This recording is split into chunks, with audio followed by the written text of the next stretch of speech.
Hi, yeah, it's just occurred to me that you might be able to tell who's a psychopath and who's normal by the amount of heat generated around their head. So you might be able to tell it just by looking through those heat detection goggles or glasses or cameras or whatever. You see, a psychopath has 80%, an 80% almost inactive brain. 80% of their brain is almost completely inactive. They're like in a very, very low state of activity, like in a dream state.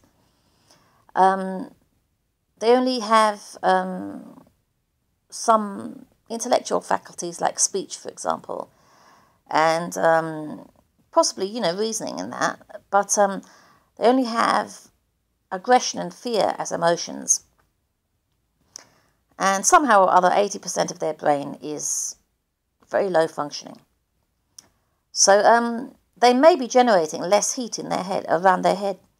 If this is the case, you may be able to see who's a psychopath and who's not, just by the amount of heat generated around their head. Even if it's just a little bit, if it's enough for a camera to detect and give off a little signal when it's detected it, then you could have an automatic means of detecting who's a psychopath and who's not. You could tell whether or not a president was a psychopath, an employer was a psychopath, a potential partner was a psychopath. Anyone. You could tell if they were indeed forming psychopathic communities. You could go to places like Sandy Hook, for example, and see whether or not that really is a psychopathic community that might indeed have set up a fake massacre to encourage Americans to give up their guns.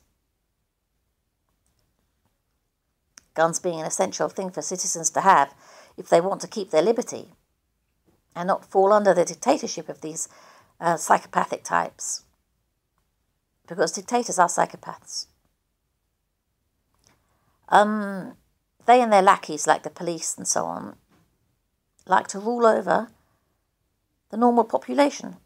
They do form, they're said to form psychopathic. It's speculated that they would form. They recognise each other and prefer each other. They may have been breeding true for thousands of years. Who knows how long? 100,000 years? Who knows? 10,000 years? We should trace really when the psychopathic gene goes back to. You can trace the origin of a gene. It may have been, every community has psychopaths. So the gene either goes back a long way to the first community of humans, or it arises spontaneously and will have different ages around the world in different places. But if they are forming psychopathic communities and acting upon us in concert, in concerted, organised ways, given that they're so violent and manipulative, which they are, we need to know about it. These are the kind of people, for example, who start wars for profit, who kill large numbers of innocent people for money. Wars for oil, for so on. Wars just to sell arms. They're very dangerous people, and it would be a really good thing if we could detect them.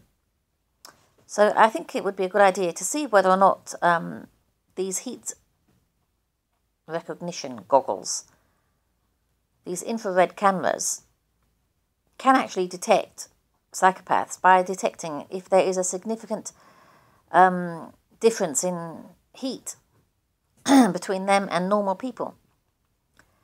You would know the psychopaths were the ones with a lower temperature because they have less active brains. They would then start arguing that maybe they're the ones with the higher temperatures, but why would that be when they have less active brains? They would be the ones with the lower temperatures around their heads.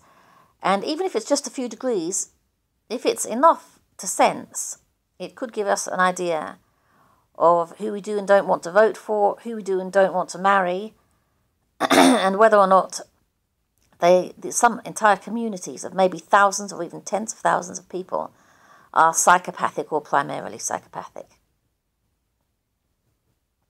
Okay, so I'm going to have a go at that myself and see how it goes. But bearing in mind that I don't have a lot of finances for this kind of thing, and it might take me a while, if anybody else would like to try this idea, particularly including some kind of recognition device to determine the likely temperature around a person's head in order to see whether or not they're psychopathic. That would be good. Or to just read off, to give a temperature estimate of the heat around a person's head. You can tell anyway, really, by how intense the light around someone's head is. How intense the light making somebody up in a picture is. But you might not be able to be really exact, whereas a computer or some sort of machine might be able to be accurate enough. So if someone could make a machine like that, that might be a really good thing and might help us to determine who is and who is not psychopathic. Okay, thanks for watching. Bye.